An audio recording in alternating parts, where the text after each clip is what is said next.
chosen this composition to paint for you now. It's quite simple. I hope you enjoy it. I'm not going to do any drawing in this painting. I've simply stretched a piece of masking tape across the painting about 1/3 of the way up the painting. That's our waterline. So let's put the sky in. Our usual raw sienna wash. Then we'll put some clouds in. Don't forget, always wet all of the paper, otherwise when you put your clouds in, it won't run where the paper's dry. So I'm using some Payne's Grey, a little bit of Lisbon Crimson, and a bit of cerulean blue. I'm taking care to make sure the mix is the colour I want.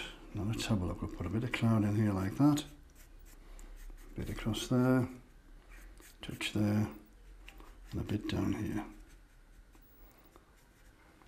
And I'll switch to the pointed brush, and I'll just add some Payne's Grey and a bit more red, a Lisbon Crimson, and we'll put a little bit of darker colour across there. Just add some variety. Clouds are darker at the top than the bottom of the sky. Now I need to dry that. I'm going to paint in the mountains now, and I'm painting them in very simply. Don't forget, you don't necessarily paint exactly what you see.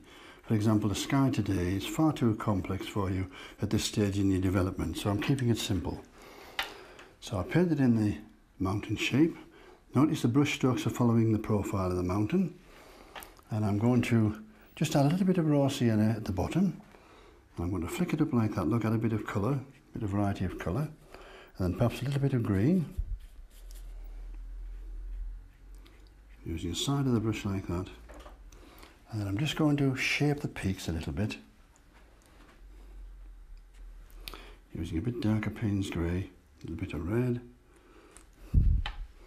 I'm putting it on darker than I need. You'll see why in a moment. And then I'm going to soften it. I'm going to use a bit of tissue down to a wedge. I'm going to just remove some of the paint like that, look. Just wipe it down and soften parts of your mountain. Take off the surface there. A couple more strokes like that, just to lighten parts of your mountain. And then we have some smaller mountains to put in here. I'll just use a pointed brush for this.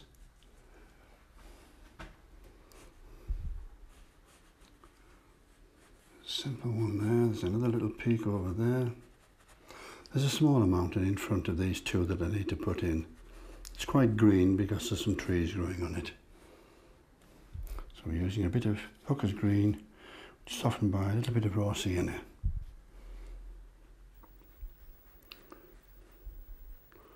That will suffice. There's some trees growing along the water's edge, so I'm going to put these in very, very simply before I remove the masking tape. Just picks out the water's edge. It seems to be coming a bit higher here. A little bit of green now, a little bit of Hooker's green, just to add more definition. It's in the distance, so it wants to be quite light. You wouldn't see a lot of detail. Bit of Payne's Grey in parts, just to highlight one or two dark bits like that, and I think that will do.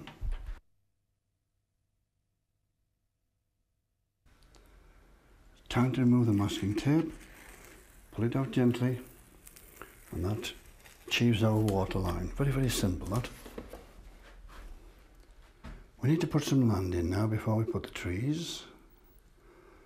Before we paint the trees in, there we are. I'm just using the inch flat brush.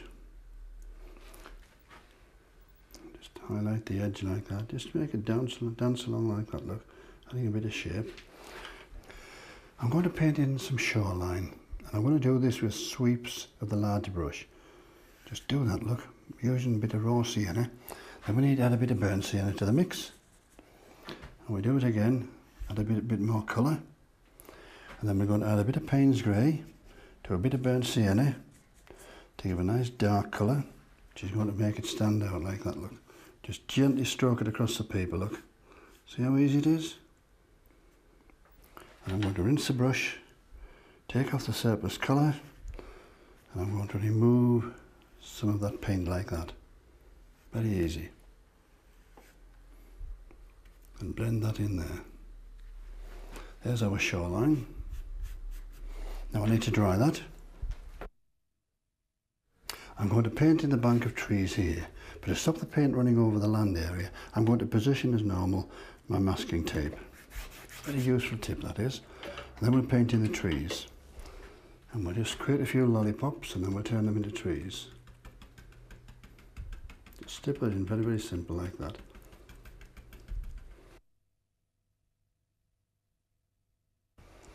I'm going to scratch in a little bit of tree structure now. The timing is very important. If you do it too early, it fills in and you get these horrible black lines. If you catch it just right, you get a nice little bit of structure there. That will suffice. I need to dry that.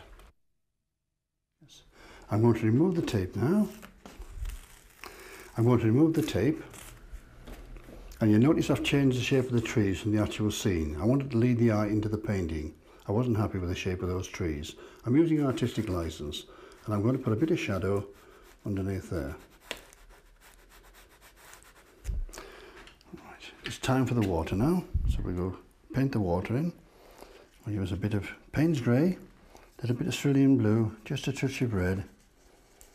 And I'm not starting at the top. When you look across a lake or a loch, there's always a white line in the distance where the light is shimmering off the water. So I'm going to start down here. That's just about right. Look for the colour. And I'm going to use the side of the brush and stroke it across the paper like that to get this sparkle on the water. This is a rough texture that we demonstrated earlier. Fast strokes with the side of the brush, that's the answer. Now in this area I need some darker tone.